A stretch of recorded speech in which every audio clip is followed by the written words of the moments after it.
All right, let's dive straight into this explainer of a profoundly dark fable, the parable of the Shadow Bard.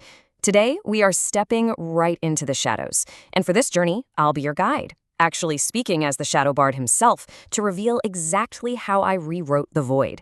This is a truly haunting tale of environmental decline, completely erased history, and, well, the terrifying power of narrative. So let's begin our descent, shall we?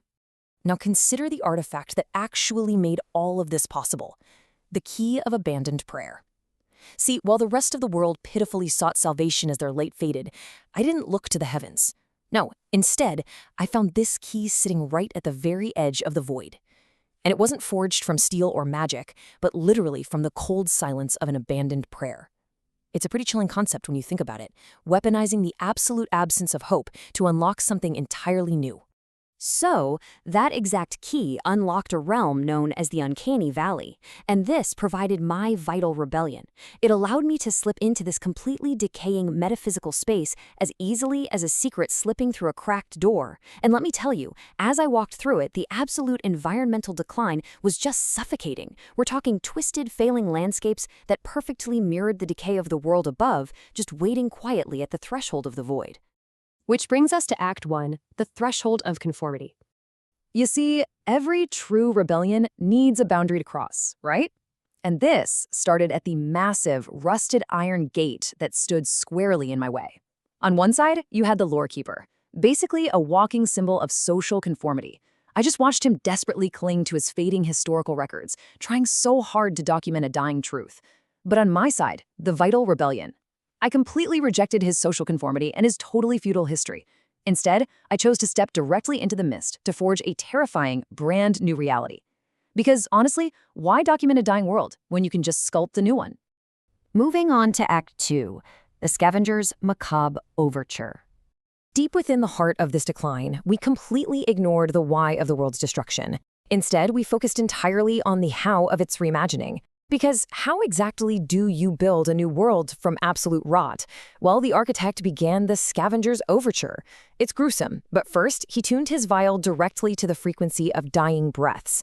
Then, he actually restrung his instrument with the gut of a traitor. Just witness how he built our new structured reality. Not out of stone, not out of light, but from the pure, harvested agony of the damned. It is absolutely horrifying, but it's this meticulously crafted dark symphony that lays the perfect foundation for what comes next. And here we are at Act 3, the Nightmare of Erased Memory. So, with the architect's grim overture playing in the background, my ultimate goal could finally commence, rewriting the void. I didn't just passively sit back and observe the rot of the Uncanny Valley. I actively weaponized it. I harnessed that thick valley mist as this endless source of deception. I forced absolute environmental decay to spread, literally twisting the landscape into a recurring nightmare. In a way, the physical decay of the world became the very ink I used to rewrite its entire existence. And by forcing this new reality onto the world, society's collective memory was, well, it was entirely erased. Think back for a second to the Lore Keeper and his desperate attempts to cling to history. His fading record stood absolutely no chance against the sheer force of my constructed narrative. His futile truths were completely wiped clean from existence and seamlessly replaced by my own dark propaganda. The nightmare officially became the accepted reality. So, as we wrap up this dark explainer, I really want to leave you to question your own reality for a moment. Did the world truly end because the light just naturally failed? Or did it end because of a fabricated story, a nightmare meticulously constructed within the Uncanny Valley, specifically used to justify the dark? The Shadow Bard clearly teaches us that whoever controls the nightmare controls history. So I have to ask you, is the history you believe actually true? Or is it just a fabricated story used to justify the dark around you?